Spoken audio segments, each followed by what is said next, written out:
Hello YouTube and welcome back. I am Benjamin Williams and today we're going to be doing another Boson NetSim lab.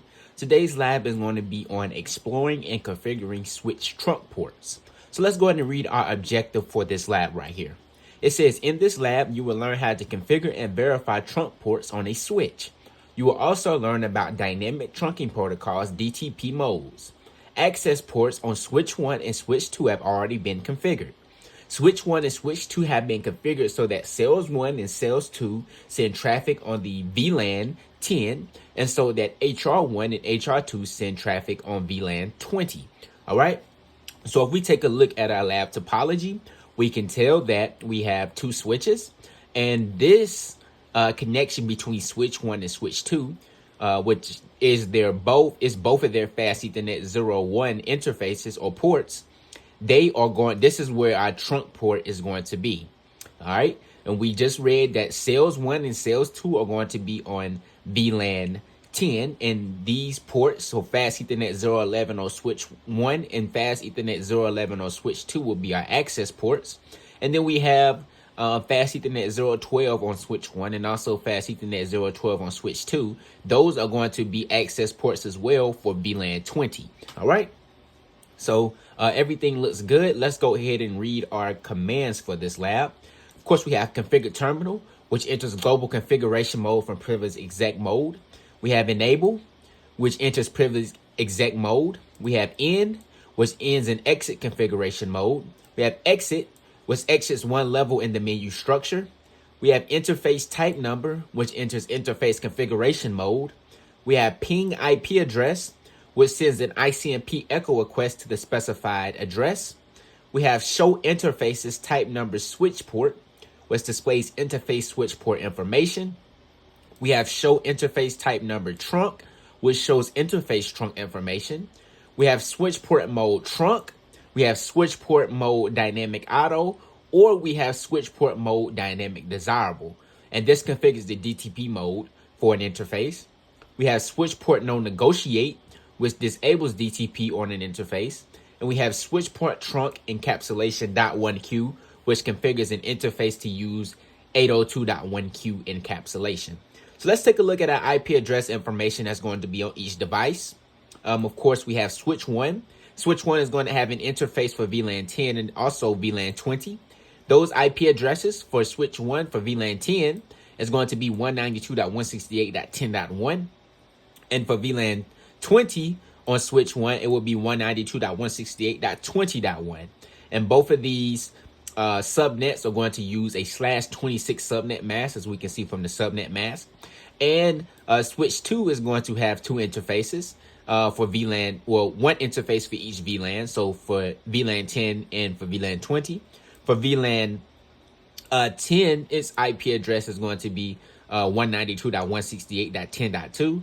And for VLAN 20's interface, it will be 192.168.20.2. And they're both going to have a /26 subnet mask. So these are going to be our SVIs on the switches. Of course, we would like to have SVIs on the switches in case we want to remotely manage the switches. And also it gives us an IP address to be able to make sure that we have connections to other devices within that same subnet. Okay, so yeah, just to add on, we could do pings from this address to other devices within the same subnet. So if we take a look at our cells, one IP address is going to be in the VLAN 10. It's going to be in the VLAN 10 interface, as we can see in subnet, and it will have an IP address of 192.168.10.11 with a /26 subnet mask. Cells 2 is going to have an IP address within the VLAN 10 subnet, and it's going to be .10.12, as we can see, and it's going to have that /26. Same thing, HR1 is going to be in the VLAN 20 subnet, as we can see. It has an IP address of 192.168.20.11. We can see the difference between these two IP addresses. This has .10, this has .20, and it's going to have a /26 subnet mask. And then HR2 is also going to be in that VLAN 10. Oh, I'm sorry, excuse me, the VLAN 20 subnet. As you can see, it has an IP address of 192.168.20.12. And it's going to have that /26 subnet mask. Okay. So let's go ahead and get into our lab task. It says task 1 of understanding trunk modes. All right, so let's read our task. It says in this task, you will learn how to create static trunk ports. Configuring a port as a static trunk port ensures that a switch port will attempt to act as a trunk port regardless of the mode of the neighboring port. When trunking to a non-Cisco device, you will manually configure the switch port for trunk mode, okay? So we're going to keep our lab topology in the top left. We're going to be doing most of our reading, or all of our reading, I should say, in the top right. And we're going to be doing our device configuration down here at the bottom. So let's go ahead and read number 1 for our lab task. It says DTP is used by switches to automatically negotiate whether an interface should become an access port or a trunk port. The default DTP negotiation mode varies based on the iOS version. What DTP mode is being used by the Fast Ethernet 01 interface on switch 1? All right, so let's pull up switch 1. We're now in the CLI switch 1, as we can see. Let me adjust my camera just a tad bit so you guys can see that CLI just a little bit better. Let me pan over about right there. I think that should be good. Let me just go over just a little bit more. Right there should work. Okay, just wanted to make sure you guys can see the CLI. All right, so let's do an enable, and let's do a configure. Well, I don't even need to do configure terminal. Let's do a show interface fast Ethernet. Is it 01 switch port to see the mode that we're using for DTP. So as we can see, our administrative mode is dynamic desirable, but our operational mode is operating in static access. So this is a access port on the Fast Ethernet 01 interface, as we can see right here on switch 1. That's Fast Ethernet 01. It is acting as an access port, okay? So it says what DTP mode is used on the Fast Ethernet 01 interface on switch 2.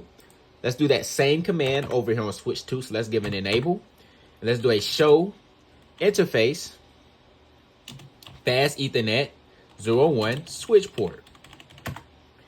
And same thing over here.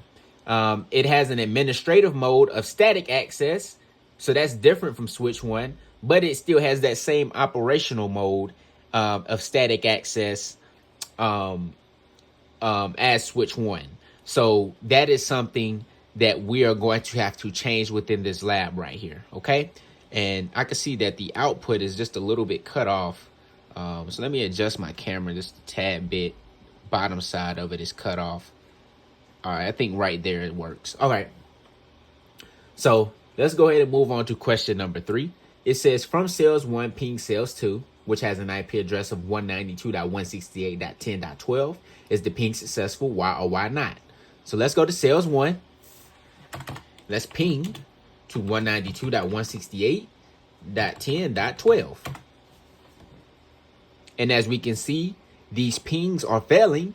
And the reason why these pings are failing is because we just took a look at this, these 2 ports on each switch, and they're operating as access ports. So we need to configure both of these sides of each port to operate in a trunking mode so we can carry traffic from one VLAN over to the other VLAN, okay?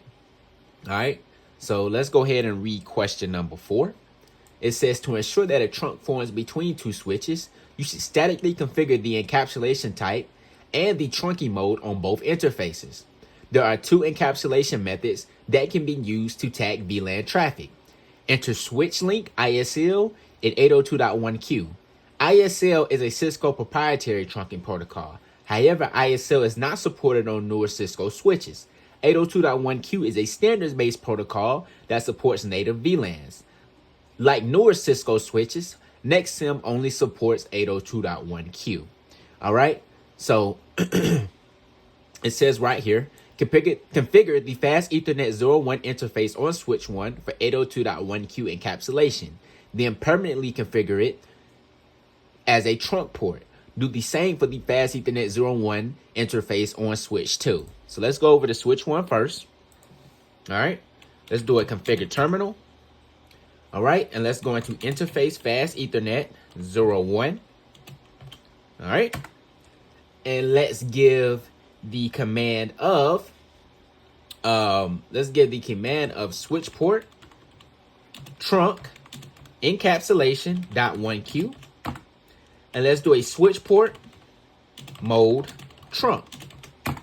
All right, let's get those same commands over here on switch 2. Let's do a configure terminal. Let's go into interface fast Ethernet tab interface. Okay, I think I clicked something wrong. Okay, I think my computer froze for a minute. That's what happened. All right, fast Ethernet 01. All right, and let's do a switch port trunk encapsulation .1Q. Oh my goodness, sorry about that. .1Q, and let's do a switch port mode trunk. All right, looks good. All right, now it says step 5. It says verify that a trunk has formed between switch 1 and switch 2. So, all right, so let's go to switch 1. Let's do a do show interface trunk. All right, and we can see that fast Ethernet 01 port, it is in the on mode. So that means that trunking has been configured with the switch port mode trunk. It is using 802.1Q encapsulation, and then we can also confirm the status is trunking as well. And we see the native VLAN. We see the VLANs allowed on this trunk, which is all VLANs. We can adjust that for security purposes if we wanted to. We can see the VLANs allowed and inactive in the management domain. So these are all of the VLANs that are created on this device, which is VLAN 1, 10, and 20. And we can also see down here the VLANs in spanning tree 40 state and not pruned. All right. And that is the same for the allowed VLANs in active and management domain. All right. So now it says from sales 1 and sales 2, from sales 1 ping sales 2, is the ping successful? Why or why not? So let's try this again, and the ping should be successful this time. And as we can see, it is. We are getting replies from sales 2. So that looks good. So let's go ahead and move on to task number 2. It says understand dynamic auto mode. It says in this task, you will explore and configure dynamic auto mode. The following table indicates whether two connected switch ports will use DTP to form a trunk.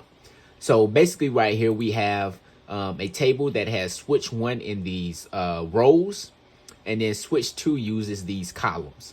So we can see that switch 1 and switch 2, if both of their ports are configured as access port, as we can see, a trunk will not form. If an access port is paired with a dynamic auto, a trunk will not form. If an access port is configured with dynamic desirable, it will not form a trunk. And if an access port and a trunk mode port are configured, that is a mismatch. So it will not even transfer traffic, and also it will not form a trunk. All right. Next, we can do switch 1 has dynamic auto and switch 2 has access. Of course, a trunk will not form. Dynamic auto and dynamic auto, a trunk will not form.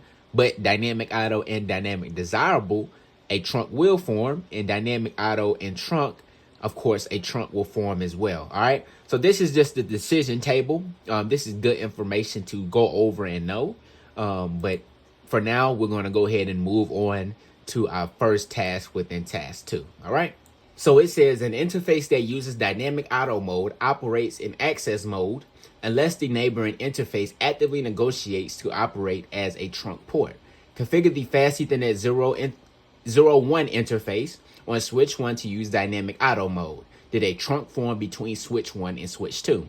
So just looking at the question, I know personally, and also looking at the decision table, we know that a trunk will form.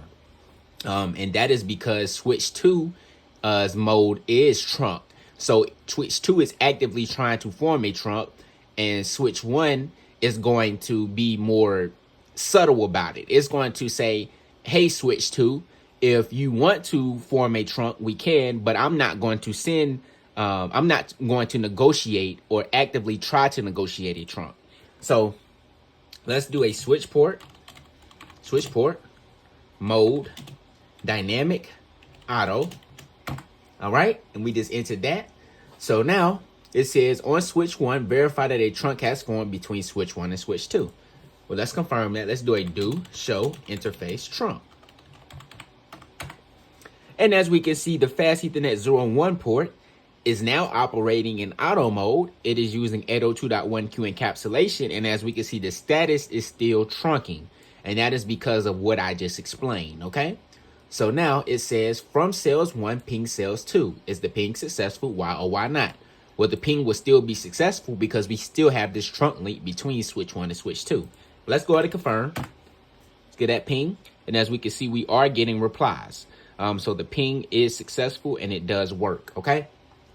Let's go ahead and move on to question number 4. It says configure the fast Ethernet 0-1 interface on switch 2 to also use dynamic auto. Did a trunk form between switch 1 and switch 2? So if we do this and both sides are configured as dynamic auto, then both sides are going to be more subtle and they're not going to negotiate with the other side saying that, hey, I want to form a trunk. So in this case, for this example, it will not be a trunk between these two switches. So let's go ahead and do a switch port mode dynamic auto. All right. So now it says on switch 2, verify that a trunk has formed between switch 1 and switch 2. Well, we are not going to have a trunk, but let's just do a do show interface trunk. And as you can see, we are getting no output. And that is because we don't have a trunk anymore. All right. So even if we do a do show interface fast Ethernet 0-1 switch port, we can see that the operational mode is static access. And that is operational mode is static access and our administrative mode is dynamic auto. That's what we configured. But since the other side is also a dynamic auto, then the operational mode between these two devices is static access. All right. So from cells 1, ping cells 2. Is the ping successful? Why or why not? Well, the ping is not going to be successful because we have an access port between both of these two switches. All right. So let's go ahead and confirm. And as we can see, we are getting those request timeouts, which confirms that there has not been a trunk between those two devices. All right. So let's go ahead and move on to task number 3. It says understand dynamic desirable mode. It says in this task, you will explore and configure dynamic desirable mode. Cisco recommends that you configure both sides of a trunk link for dynamic desirable mode when using DTP between two Cisco switches. All right. So it says an interface that uses dynamic desirable mode will actively negotiate to operate as a trunk port. If DTP negotiation fails, then the port will operate in access mode. All right, so it says configure the fast Ethernet 0-1 interface on switch 1 to use dynamic desirable mode. All right, so let's go to switch 1. We're already on the fast Ethernet 0-1 interface. So let's do a switch port, just put that wrong, switch port, mode dynamic desirable. Hit enter. Now it says on number 2, it says issue the command to determine whether a trunk has formed between switch 1 and switch 2. Did a trunk form? And we know since this side is now dynamic desirable and the other side is dynamic auto, switch 1 is going to actively negotiate to form a trunk. So we will have a trunk. So let's do a do show interface trunk. And as we can see now, we have the fast Ethernet 0-1 port. It is in desirable mode. It is using 802.1q encapsulation, and it is now trunking. So now, if we do, it says step 3, it says from cells 1, ping cells 2. Is the ping successful? Why or why not? Well, the ping will be successful now because we do have that trunk link back up. And as you can see, we are getting replies from cells 2. So perfect. So step number 4, it says configure the fast Ethernet 0-1 interface on switch 2 to also use dynamic desirable mode. Did a trunk form between switch 1 and switch 2? Let's go to switch 2. We're already on the interface of fast Ethernet 0-1. And let's do a switch port mode dynamic desirable. All right, hit enter. And now it says determine whether a trunk has formed between switch 1 and switch 2. We know A trunk has formed because both sides are actively trying to negotiate with dynamic desirable. So let's do a do show interface trunk. And yes, remember when we entered this before, we didn't get any output, but now we're getting output. So we can see the fast Ethernet 01 port is in the desirable mode. It is using 802.1q encapsulation, and it is also trunking. So it says from cells 2 ping, from cells 1 ping cells 2. Is the ping successful? Why or why not? So we're on cells 1. Let's ping cells 2. And we are getting replies from cells 2 still. So that is looking very good. So step number 4, or task number 4, it says understand the no negotiate mode. It says in this task, you will explore and configure no negotiate mode. All right. So it says right here, it says no negotiate mode disables DTP on an interface. An interface set to no negotiate mode will not participate in DTP negotiation, nor will the port send DTP frames. All right. So right here, it says configure the fast Ethernet 01 interface on switch 1 to use static trunking, and then disable DTP on the interface. All right, so let's go to switch 1. All right, let's go switch port, mode trunk, and let's do switch port, no negotiate. All right, so now it says on switch 1 and switch 2, issue the command necessary to verify that a trunk has formed. Did a trunk form? Why or why not? So let's go ahead and enter the command. Let's do a do show interface trunk. And as you can see, we do have a trunk. We can see that it is in the on mode. So that means that we configured trunking on this interface. It is using 802.1q encapsulation, and the status is trunking. All right. So it says from cells 1 ping cells 2. Is the ping successful? And the ping should be successful. Let's just confirm. Okay, so the ping is not successful. So let me rerun this command. Okay, so okay. So it is not successful because switch 2 is no longer receiving those DTP frames from switch 1. So in that case, switch 1 has a trunk, but switch 2 doesn't. So that is why those pings are not successful on switch. On cells 1. That makes perfect sense. All right. So now it says configure the fast Ethernet 01 interface on switch 2 to also use static trunking. Then disable DTP on the interface. And if we remember, switch 2 is still using dynamic desirable. So it is relying on switch 1 to send those DTP frames. But since switch 1 is now has the no negotiate command, it doesn't receive any DTP frames from switch 1. All right. So now if we go into switch 2 and we do a switch port mode trunk,